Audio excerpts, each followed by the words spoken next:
Celebs to entrepreneurs, she's got the scoop. Community and entertainment, she's in the loop. Every smile a burst of velvet light.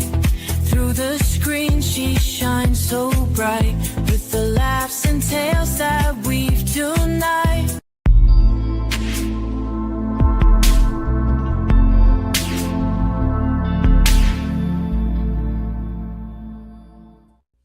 Well, welcome to another episode of SKST Radio, and you tuned into the Cammie Grayson Show, and I'm Cammie Grayson, and I have, I don't know how to describe this guy here.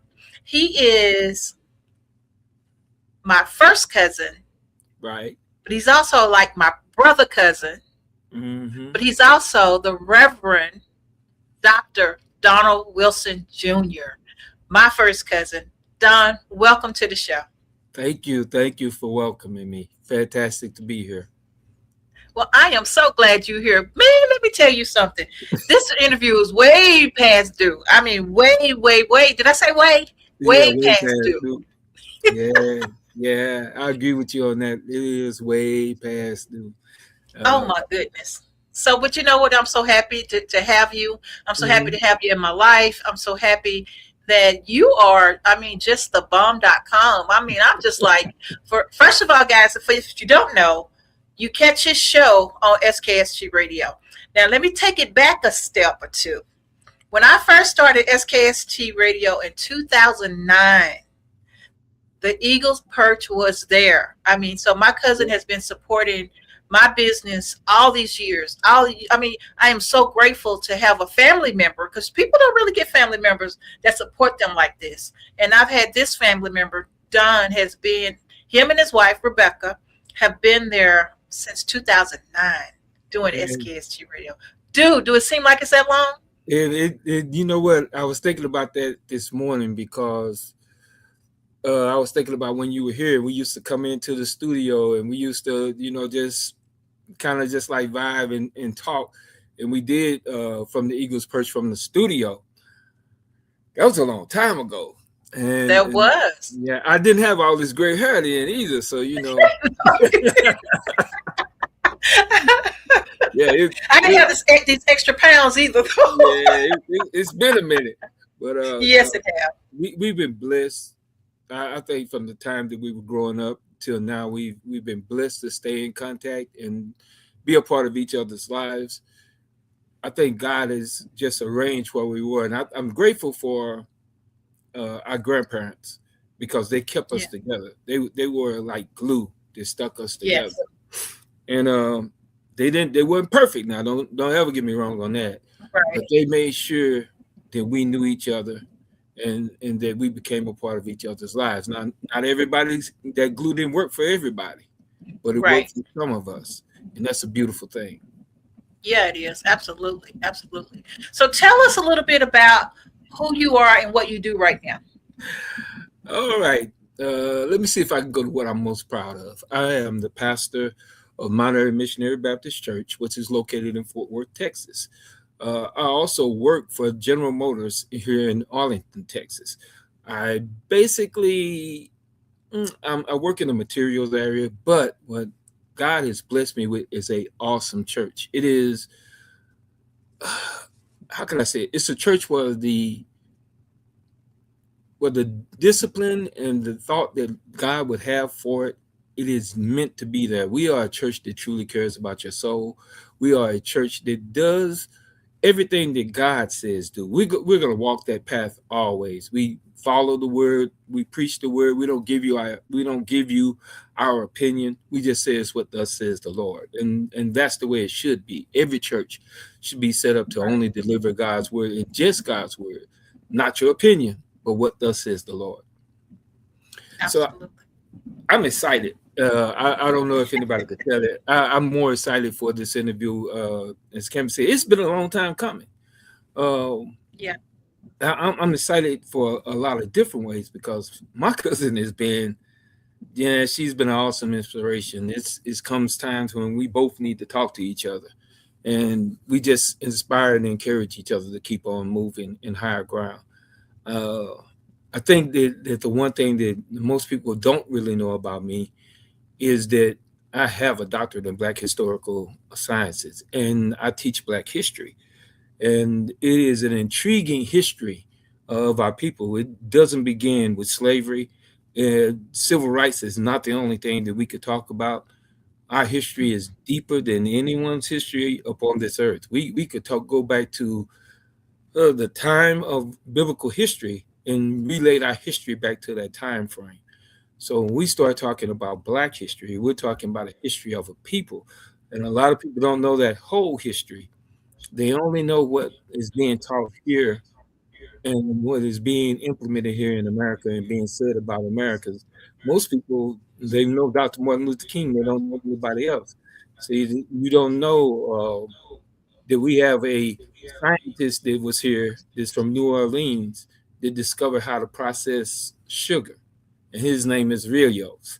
But they don't know that it was a cook that was here that made the first potato chips. There was a Black man who actually made that particular invention by mistake, because what happened was he had a person who was complaining about the potatoes that were being cooked in the restaurant in which he was, and then he went and sliced them real thinner, put them in grease, and that was the invention of the potato chip. A lot of us don't really understand that and know that. Uh, we don't really know our history. We don't know about the inventors. We don't know about those that came and all of the things that they've invented. But if I tell you that there will be no convenience in America if it had not been for our people with the hot comb, the ironing board, the telephone, the light, the computer, the cell phone, the air conditioner, the what we call central air and heat, what we call the light bulb filament. We don't even realize that the effect and the impact that we had upon American life, and not only American life, but you think about what we've done all around the world. Do you not know that they wouldn't have been able to send a flight into space if it hadn't have been for 10 Black women that were used Yeah, as human supercomputers to yeah, be able to track and find out how did we may be able to launch a ship into space? It took them to be able to track those numbers, and they made a film for that called Hidden Numbers. yeah, Because of those Black women, they were able to start the NASA program. A lot of us don't realize how deep that history goes. We don't realize of how deep the church's history goes in American history, because the church has always been there. The church has always been a factor in how that history goes and how it's partaken. The church has always been. A lot of us don't even realize that we as a people, when we were slaves, went to church and the master kept guards at the church. They don't realize that when we raise that one finger up and you see people walk up out of the church, that's because they yeah, used to do that in order not to lose their lives when they had to go relieve themselves or something else within the church. They would raise their hand so that the master would know that they were yeah. leaving. And see, And and I never did that. That yeah, is crazy because I always thought it was just Christian etiquette. When we mhm, have to go to be excused, I thought that was our excuse, please excuse us thing. yeah. For the That, pastor. that happened because of the slavery incident. A lot of people do Wow. not understand. I hear people all the time, they talk about slave life, and they wouldn't have wanted to be in the master's house because those slaves were different from the field slaves. But can I tell you a little secret? If it hadn't have been for the slaves that were in the house, the field slaves would still be struggling, because those slaves that were in the house learned how to read, write, and all of the other things that were necessary. You had to have a letter that showed that you were a freed man in order to be able to travel. And a lot of slaves escaped that way because those slaves that were in the house wrote them letters, because they normally wrote Wow. the letters for the master in order for them to be able to travel. So they wrote letters that showed that they were traveling, and a lot of people were freed that way. We don't understand that because we think that there was a difference between them. There was. They were treated differently, but they were normally spies. Do you not know that during the Civil War, that there was a young lady that stayed in the master's house, and what she did is everything that they talked about doing, she would relay it back to others that were able to take that information to Union soldiers so that they would be able to cut the lines off so that the Southern armies wouldn't be able to move. Those people took risks because they were in the house. And if they got caught, they were dead. You see what I'm saying? Yeah. So they took risks. We don't know the story of the Underground Railroad. A lot of us get lost because we think that, the Underground Railroad was Quakers. The only thing we know about is Harriet Tubman. We don't know about the young lady that was called Pistol Pete, who carried 2 pistols.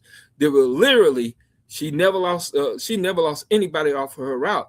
And she literally would use that gun if she had to, because she didn't want anybody to stop her from getting her slaves up to free land. We don't know about James O'Shea. We don't know about Henry Box Brown. All we know about Henry Box Brown is that he mailed himself to Philadelphia in a box, But we don't know that he came back over 23 times to take others back on to the other side. We never heard about James Stewart O. We never heard about Phyllis Wiley. We never heard about those people because we don't know the Underground Railroad. You see what I'm saying? Right. So those people existed that we might be able to be free. And the Underground Railroad was way more complicated than what we thought it was. They had houses and places and churches and businesses, and it was a complex line to travel. And we don't know because we continue to think that these people didn't exist or these people didn't do anything that was significant.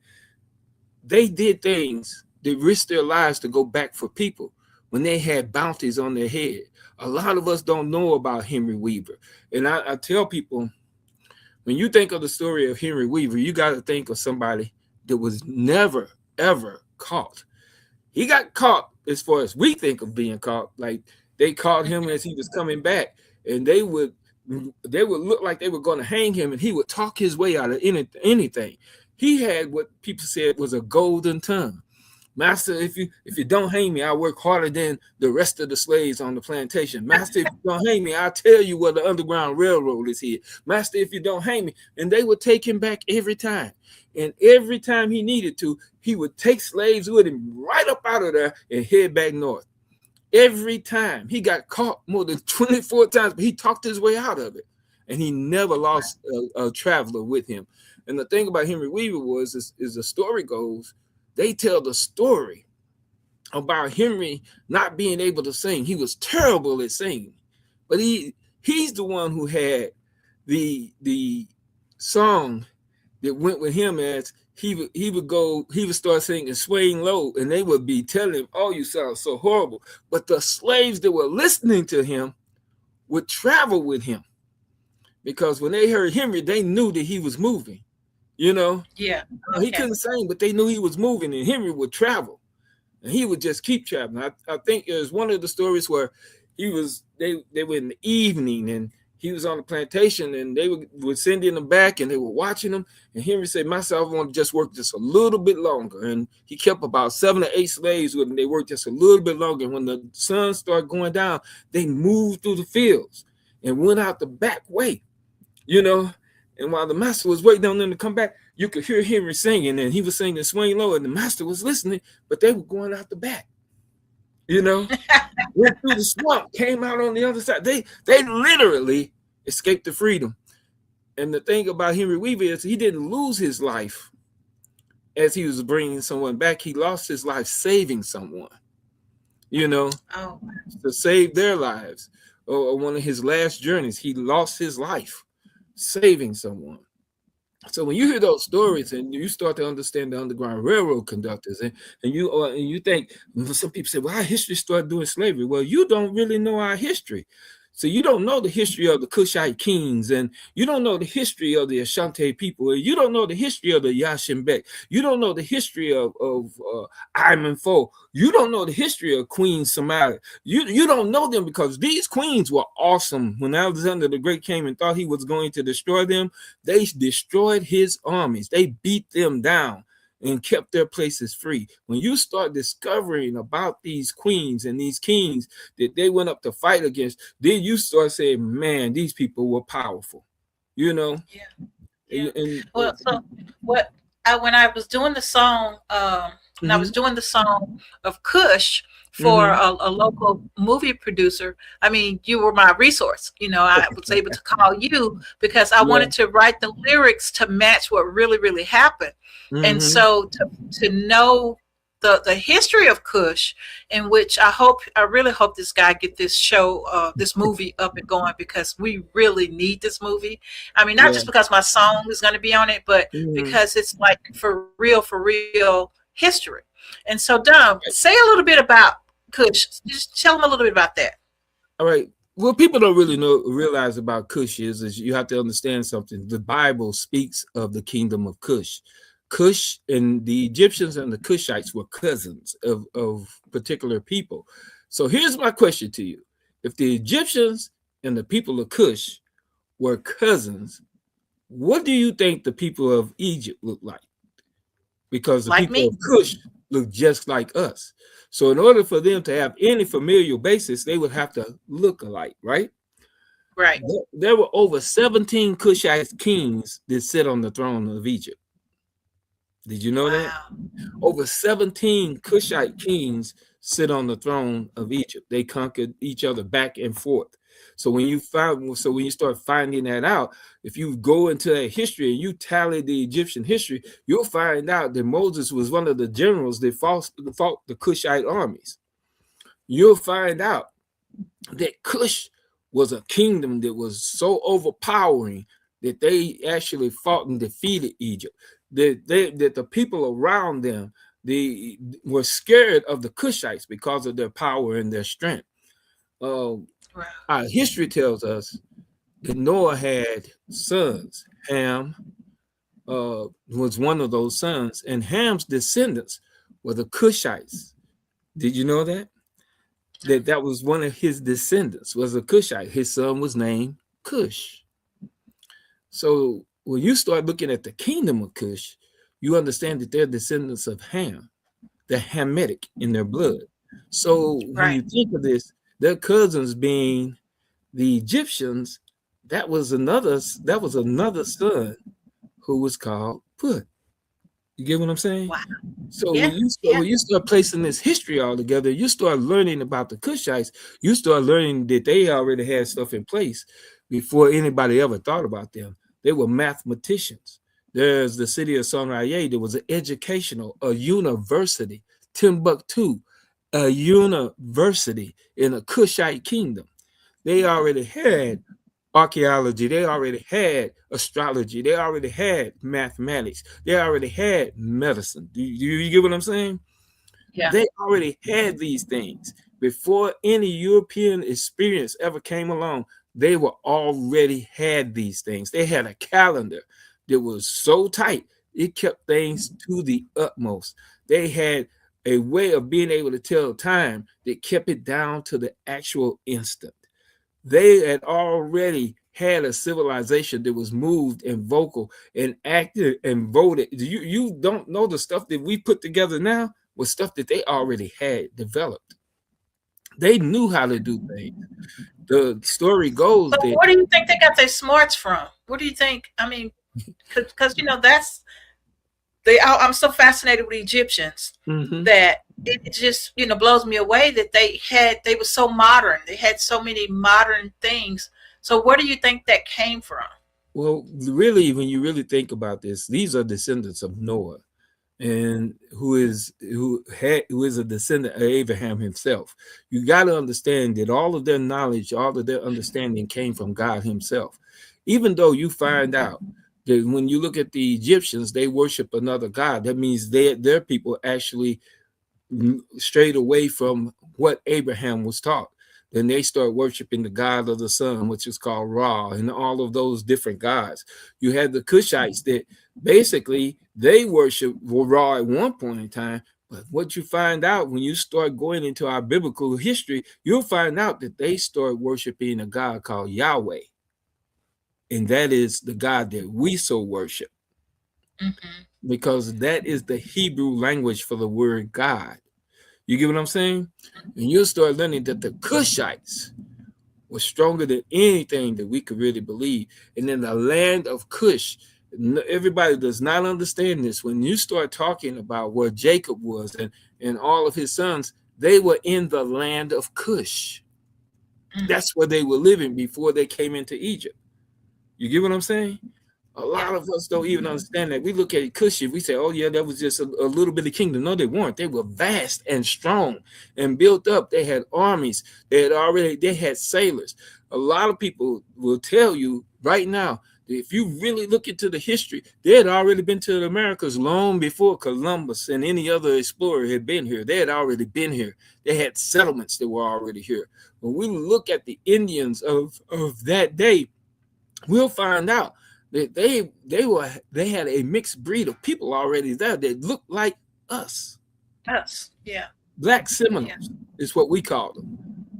They were part. They had been there. They meditated. They had intertwined. They became those people. They became the indigenous people that were already in the United States before we had the colonies to settle. They had already been there. When we start talking about South America, you really want to know the influence that those people had? Look at the pyramids that were already built in the lower parts of Mexico and South America. They resemble the pyramids that are built in Egypt. Go look at the House of Sun that is in Brazil. You'll find out that it looks just like a city that exists called Sunrise, the universal city that I was telling you about. Sunrise. It looks like a carbon copy of Sunrise. You get what I'm saying? They had already been here. They already knew the lay of the land. They had already sailed the seas. They had already done things. They had fought the Vikings, and we didn't even know that until we started delving into the history of those people. You know, so when we start talking about that, those Cushite kingdoms that people talk about, one of them is Phoenician. You get what I'm saying? One part of that kingdom was Phoenicia. One part of that kingdom was people that we call Magi and all of these different things. Do you not know that it is the same Hamitic people that battled and fought in Spain and conquered? These same Hamitic people that went about. You remember the story of Hannibal? You'll find out that Hannibal basically almost ransacked Europe as he was coming through, going to battle, through all of his defeats and all of the things that he did to win battles and all these things, riding in on elephants and things of that nature. If you know the story of Hannibal, you remember that he was conquering Europe, defeating it. And the only thing that really kept Hannibal from continuing and beating and really conquering and completing his mission was that the person that was supposed to meet him up didn't make it because of the winter. As they were going another direction, coming through and around near Russia, they didn't make it to them. Think about that. If they ever had, what would Europe be like now? We already seen what the Italians and what the Spaniards do. When they look, you see our history all over that place. You see our history because we had kings that sat on their thrones. You know, so when people look at that and they say, man, I wonder what those people were like. You really want to know what they were like? They were explorers. They were kings. They were queens. They were warriors. They conquered. They did all kinds of things. When you start thinking about the things that they didn't just sit back on their laurels. They did things that was what some people call impossible.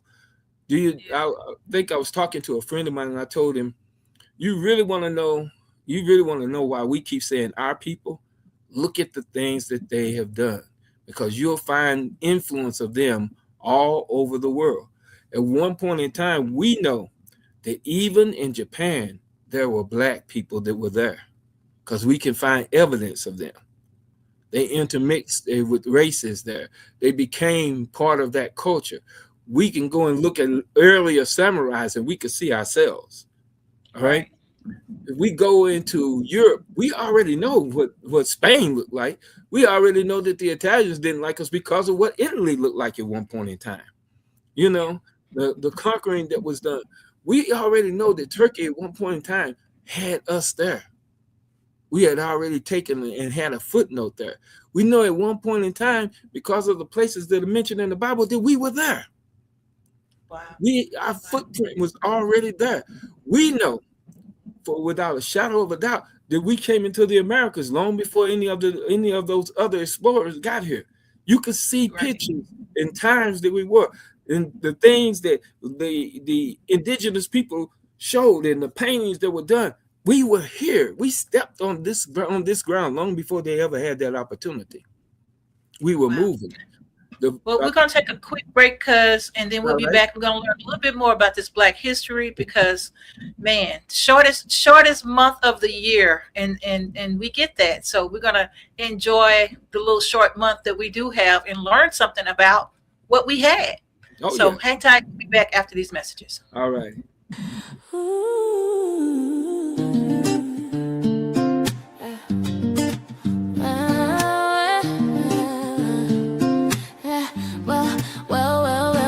For giving, thanks for love, shining light from heaven above. We lift each voice, we rise and sing for the joy this season brings. The coming Grayson show, it's time to shine. Hope and healing, stories divine. Tune in now, let your spirit glow. Thanks for giving, let the whole world know.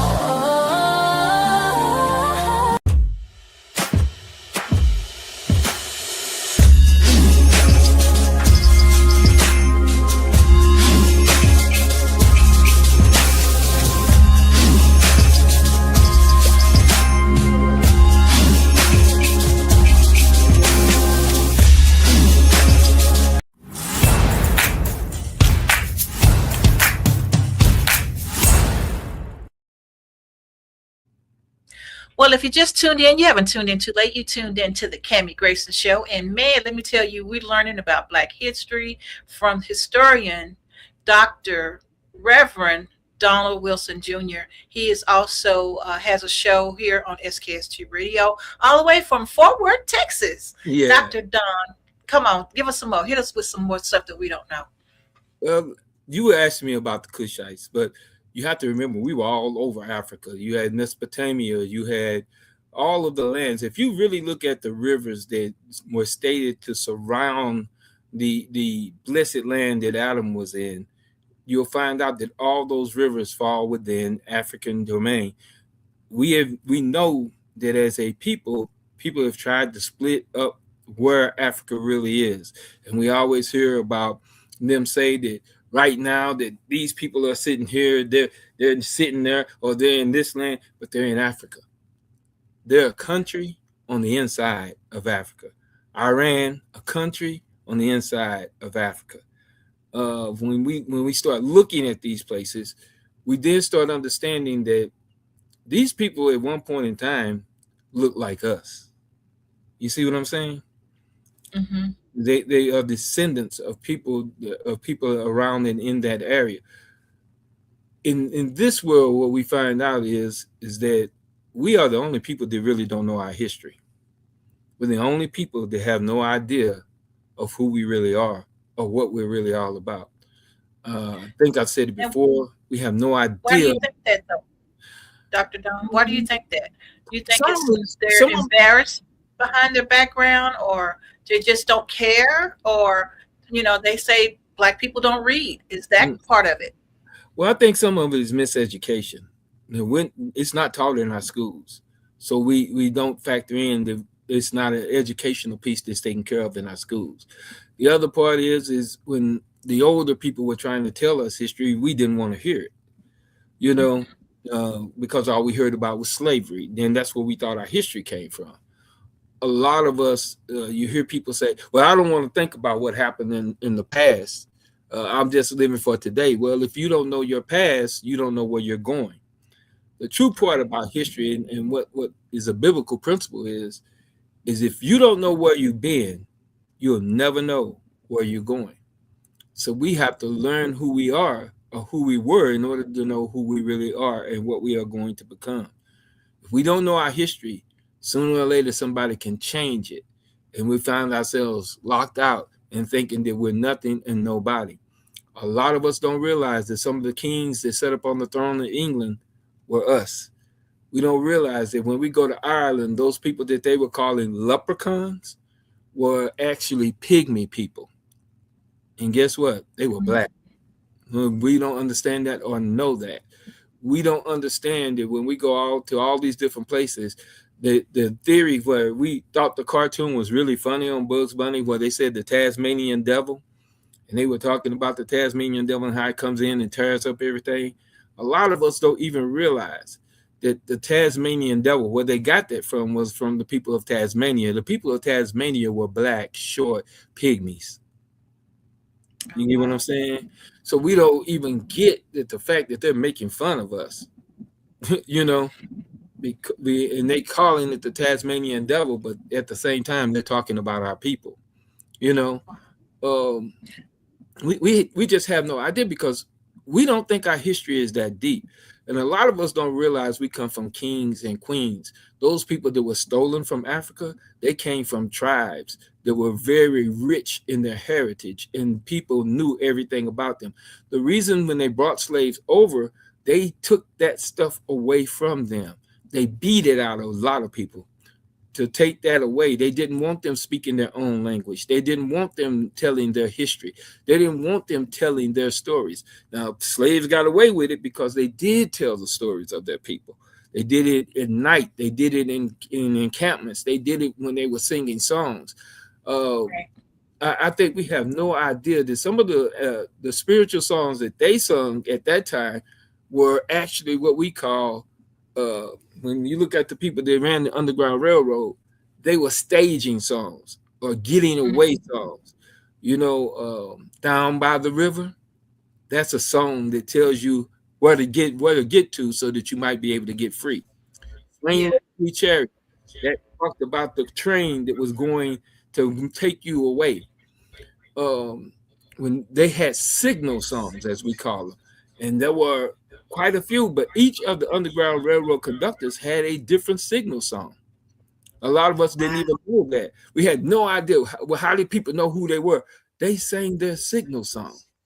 You know what I mean? Yeah. People heard that, and they knew that that was their time to get on the train. I think there was a song called "This Train." You know, you heard "Going Down Moses," right? You heard those songs because they were signal songs. They were the songs that told the slaves the train is taking off. You know, so when you start talking to people and you start learning things and you start listening to the people that got to Canada and got themselves free, and they were telling the stories of their forefathers and their parents and how they got to what they called a freedom land. You know, you hear the stories of the people that got up north, and when they got north, they start coming back so that they can save their families and things of that nature. A lot of us have no idea. We look at the cotton gin, we don't even know who that's invented by, but it was a black man. You know, I told you about sugar processing. That was Norman Rillios. He discovered how to do that, and they didn't even want to give him credit for it. In fact, they gave others credit for it. Even though he founded the process, they tried to write him out of history by giving the credit to other people. We don't even realize that the people who rode the earliest stagecoaches that drove those coaches from the east to the west were black people. Stagecoach Mary. We don't even realize that she rode a stagecoach. She carried the U.S. mail. She was famous for that. She had several guns, and she never lost was late on her mail. We look at things, and we look at Wells Fargo. Wells Fargo at one point in time, that was a carrier. They not only carried for the bank, but they carried for a system of getting things in different places. And a lot of the people that took on that work were black people. We watched this movie, The Harder They Fall. Do you not know that every character that they used was actually a real person? It was a real person from our history. Every character they used at some point in time existed. They didn't all exist together, but at some point in time in history, they existed. Nat Love, a famous gunfighter. We don't realize that they had different names for Nat Love. They called him Dead Eye Dick. They called him the the Deadwood Killer. He is the man. John Wesley Hardin was probably one of the most famous gunslingers in the West, and he actually outdrew John Wesley Hardin and killed him in the city of Deadwood. We don't even realize that those were real people. They were cowboys, and we don't know that they had black cowboys. We never even thought Yeah, about I was about to say that. A lot of people didn't even know that we had black cowboys at all. They thought there was a fad going on with the boots and all that, but no, it was real cowboys. Yeah, all those people existed. At one point in time, they all exist. When we start hearing of the stories about the Lone Ranger, you remember they showed the Lone Ranger, Hi-Ho Silver, and all that stuff? That's based on a black man who I did not know lost a president. He always got his man. That was based on a black man. The whole getup, the white horse, all of that. He was one of the first Black Rangers, and I'm sorry, his name actually skips my mind at the moment. I'm trying to tell you a lot about that history, but he is, and they made a movie about him, and I think that movie is called Hotter Than Hell. It is a movie about him and his exploits and the things they did, and they made a couple of series about him because of what he did and what he was able to do.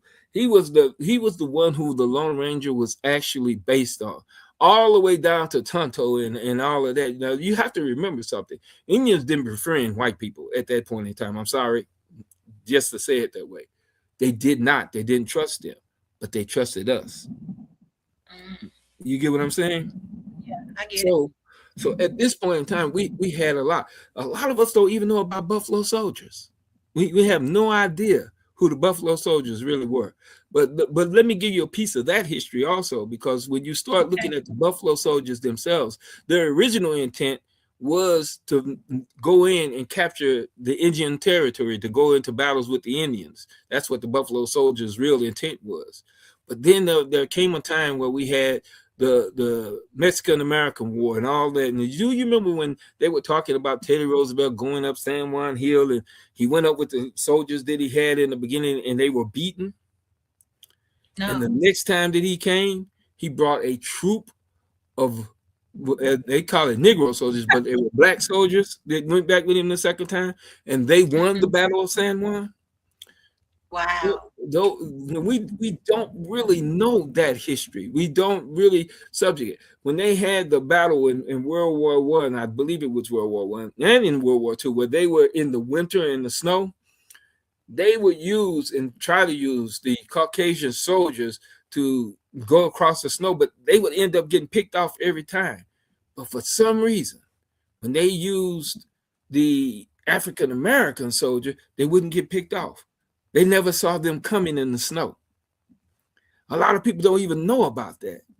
Wow. These soldiers were so tough. When we start thinking about our heroics, a lot of us don't even realize the things that were happening or went on. We don't even realize that the Tuskegee Airmen, they never lost a battle. They always completed their mission. And they didn't lose many fighters. Wow. Now, they lost some, but they didn't lose many. You get what I'm saying? And they were people that they did not want to fight. They didn't want them to go into flight school. They didn't want them to be progressive. They said they could do it without them, but they always protected them. Got to the point where ships were actually saying, "We'll do it, but you got to send the Red Tails, the Tuskegee Airmen, with us." You know, you got to send them with us. Yeah, we'll do it, but you got to send them. You know, so. When you hear the exploits, do you not remember the exploits at Pearl Harbor, or a black man who had been a kitchen mate, he had never really operated a gun. As they were being attacked, he got on the ship and he shot down aircraft. And he was a hero at that time. What we don't realize is the exploits that we had in heroism, the exploits that we had in all of the things. People have talked about the person who went up and was the first one to plant a flag up on the North Pole. You give him credit, but then you forget about Matthew Henson, because he was literally the first man to ever touch the North Pole. We forget about him. So let's speed it up to today's time, Mm-hmm. Dr. Wilson. Let's speed it up to today's time. So we have witnessed a historical moment by having an African American president, a black president. And That's interesting. what do you I'm gonna think? hit you with that. Huh?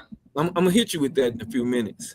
Yeah. So the people now are looking back to him because of what's going on, right? Mm-hmm. You know, he Right. served his term, and he is pretty much stepped down, right?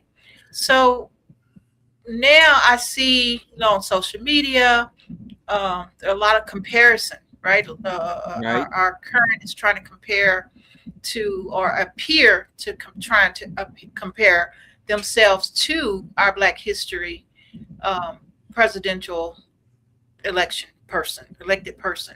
So, Mm-hmm. what do you think the outcome can come now, because he's already served his 2 terms, so we can't get him back as president.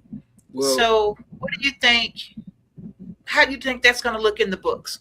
well, here's a very interesting point that people are exploring. Our current president is trying to reverse the third term issue of moratorium. A lot of people don't realize that the reason that presidents can't serve more than 2 terms is because of another president that actually served 4, and that's Franklin Delano Roosevelt. And because he did that, this United States didn't want anybody to be able to monopolize their state as a president. So they cut it and stopped it at 2 terms. Our current president wants to take it further so that he could stay in office. Here's the problem. If you do that, you open it up. You open it up for Obama to go again. You open it up for Clinton. He's still alive. You get what I'm saying? Hmm. All right. And he doesn't want to do that because he wants to make sure they don't have the opportunity. Everything that is being done today is very interesting to me because you hear from the mouth of the leader about the people or persons before him, and he steadily talks about the birthers clause and birthers right. Really, Obama was born in Hawaii, and he was born in Russia. Who has the greatest Hmm. claim to being an American? You see what I'm saying? Right. Um, you don't want to you don't want that to happen, and you don't really want to attack. The one thing I see right now is he's currently trying to put his name on all of the greatest things that were built. The Kennedy Center. He wants to have his name on the Smithsonian. He's already destroyed and implemented building on the White House in the East Wing, but supposedly a wing that none of the presidents before him would touch because of its historical nature. Uh, Right. you see a lot of things, and this current regime, you see an attack on all of the things that were achieved by those who fought in the civil rights. It's an attack on voters' rights. It's an attack on, they say, DEI, which is part of the civil rights that were obtained, the ability to at least have an opportunity to be interviewed. You see what I'm saying? Yeah. Uh, Yeah. now he's got that attack going, and when the universities wouldn't agree with him, he threatened to take money away from them. You know, uh, all of these things that are happening, all of these things that are coming to part, you're looking at it from a way that this is the part that people are not really watching. Make America great again is not make all Americans great again. It's to make a certain specific people great again. Yeah. Change things back to the way they were. That's what make America great again means. Get things back to where they were. Get people to where they were. They're actually having people and claim that there was reverse racism done in the workplace. Reverse this and reverse that. Do you know how far that puts back all of those things that we fought for in the civil rights movement? Yeah. You see Yeah. all of these things happening, and we see a people that is really not paying attention because they did this after the people that are my age got older. You get what Yeah. I'm saying?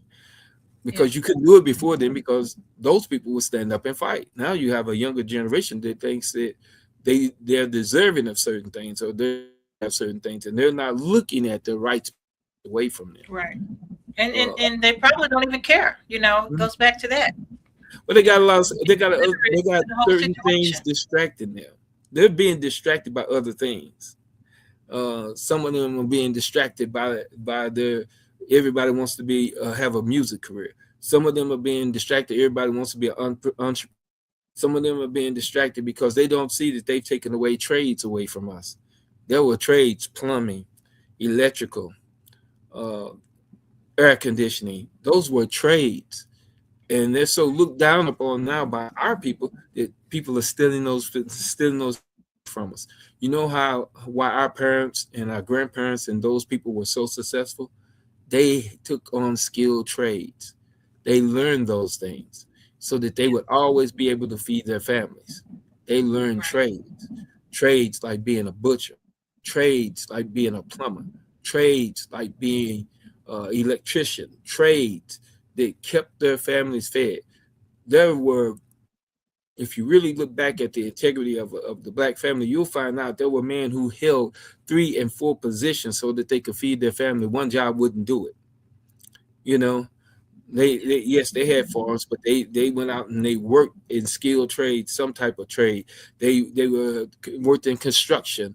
They worked in putting in flooring cement. They worked. They had a trade. You don't see that today. It's looked down upon. Why do I need that? That's something that somebody didn't go to school need. But guess let me give you a little hip to your story. Not everybody that goes to college is going to be successful in the field they chose. They're going to have to be Right. able to fall back on something. That's why those trades were there to give us the something to be able to fall back on, something to learn and always have with you. You get you a trade certificate, you will always be able to make money.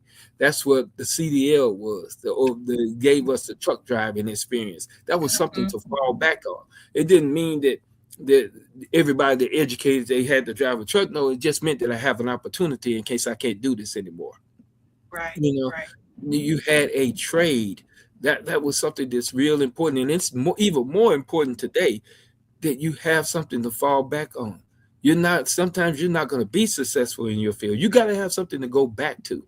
You got to have something to Right. fall back on that becomes something that'll take care of your family. Today's generation is so itchy or twitchy that they don't think of the longevity of things. They only think of things as a short, sweet moment. They're the microwave generation, as we call them. Yeah. I'm Uh, living it- for today. Forget yeah, about tomorrow. well, You know. I'm a microwave. What I don't get, what I don't get today, is not. I'm not going to be satisfied with it. They see it as I want some self gratification today. It needs to happen Yeah. today. They don't realize there will be a tomorrow. That time is coming, and if you don't prepare for it, you'll be left out in the cold. I think it was told to me that Black America right now produces in shopping sales.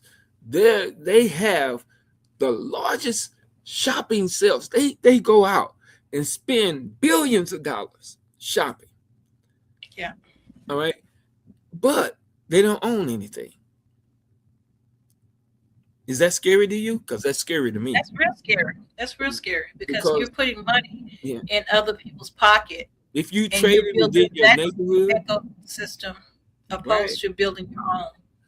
The thing is, we used to have mom and pop stores all throughout the Black communities. There were clothing Yeah. stores, there were butcher shops, there were shoe stands, and the people that own those things. You had grocery stores. You had now, if you go into a grocery store in a neighborhood, you're not going to see us in the store. You get what I'm saying? We're not Yeah. going to own it. There are no more mom and pop anythings. The children have either sold it or they lost it. It's just like Yeah. property. Our parents and our grandparents knew that property was king. They knew it and they tried to convey that to us. Own your own property. What we failed to realize is that if you own your own property, nobody can take that away from you. You get Right. what I'm saying? So Yeah. It's so funny. I thought about nanny, our grandmother. I remember when I got my first apartment, she gave me that big old mirror, the circle mirror. That I believe that was Mama Lena's mirror, Yeah. and she gave me that bedroom suit, and that big circle mirror was like old and ugly to me. I appreciated it, but it was, you know what I'm saying? It wasn't, I wanted modern stuff, right? It wasn't something you wanted. Yeah, I got Yeah, it was, I didn't take the value of it. you. And I remember her being so hurt when I got rid of it. Yeah. She was so hurt. She said that was an antique mirror. And if you held on to it. Well, she said dresser. She said it was an antique dresser. Right. And she said if you didn't want it, she gave it back to us. And You- I did not know, because she never told, she never really, I mean, you can look at it and tell it was antique because it was old to me, and it wasn't torn up or anything like that. It just wasn't modern. Back in those days, they had the black lacquer with the gold and the cats on it and all that stuff. I wanted some new stuff, And so, but yeah, and I didn't value that. I didn't value that.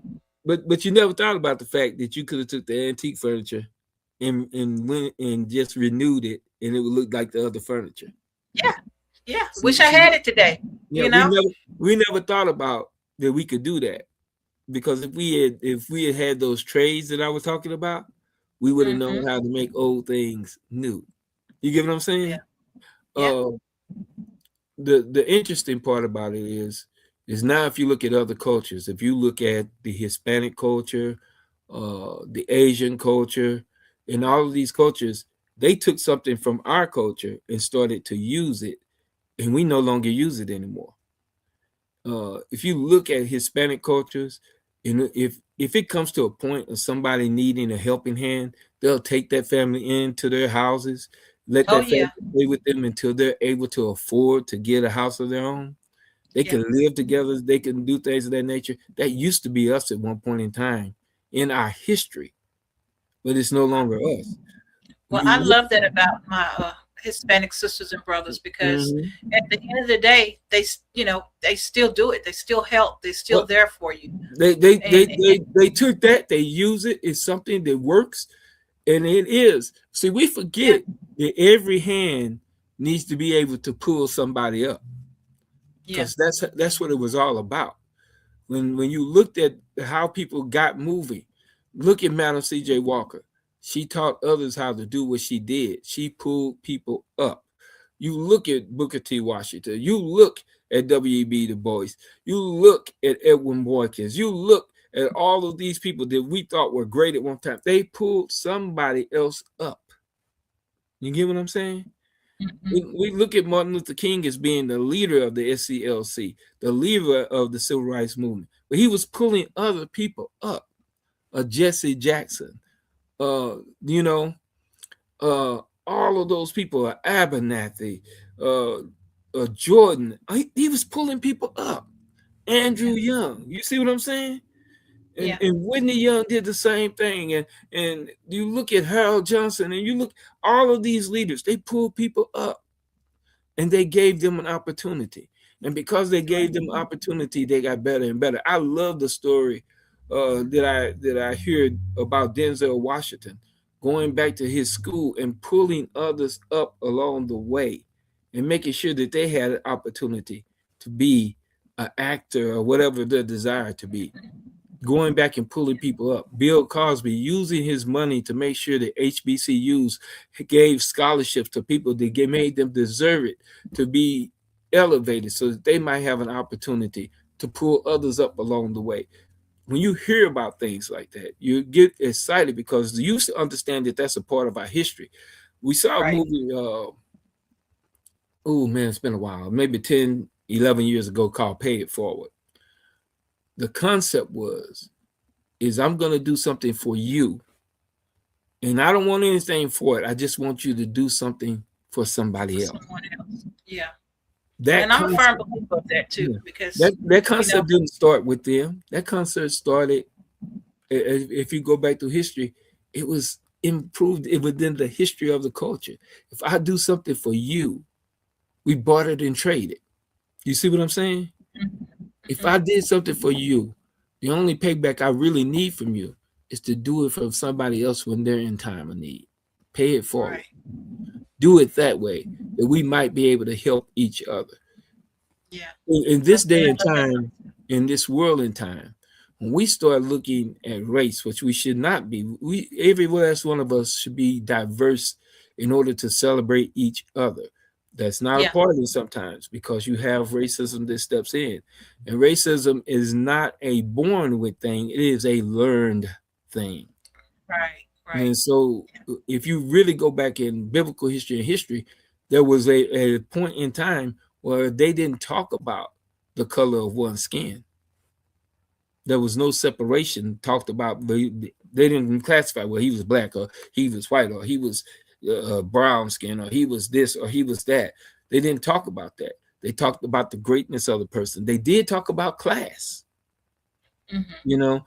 So when you look at things and you start understanding, those things evolved through history. Those things evolved because some people didn't want other people to have the same things that they had. When we start thinking about the Klan, those were people that didn't want us to have what they had. They thought that we were less than them. They thought that we were animals to be sold.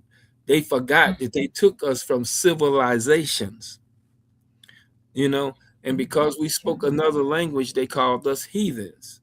But we already knew how to communicate with each other. We already had the things that they were looking to have.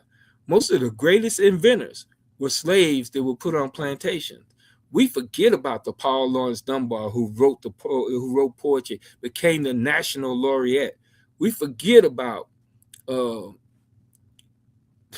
well, we forget about a lot of those inventors because I Yeah. could keep going brain by brain, and excuse me for having But brain yeah, freeze. we're gonna have to do a part two to this because it's a lot of knowledge that's there, and that I feel like it's great being able to get it out. So, Dr. Wilson, as we wrap things up, can you let people know how they can get in touch with you or even learn where to go to get some of this knowledge? Well, I tell you what, you could contact me. I do have a couple of email addresses that you could actually reach me at.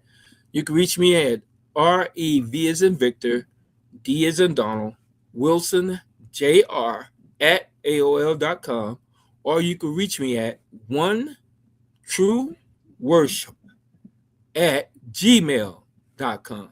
Either of those, you're able to reach me, and I will contact you back if I see an email from you. You can actually do that, or you can contact us. Come by and visit us at church. We have a great service. We start at about around 10:45, and we're not there very long. We're out of there as quick as we are in there. And then also you can catch his show. Usually I'm forwarding it on our page. And then also you can catch repeats of his show on SKST Radio Network and on Spotify, all the different radio stations that we're on, Spotify, Amazon Music, and all those different places. You can actually hear his sermon on those stations. Yeah. You catch us on YouTube. Yeah, you can catch him on YouTube. Catch him on YouTube. So, okay, Dr. Wilson, well, thank you so very much for all your wealth of knowledge. I am so glad that we got this show on board and made it happen because it was a long time coming. And just know I love you and I appreciate you. And for now, until next week, right here, SKST Radio. Tell them bye, Don. You be blessed. Love you and too. You all let God lead you and guide you because you're going to have to be a wave walker in order to make it through. You all be blessed. Absolutely. All right. Bye.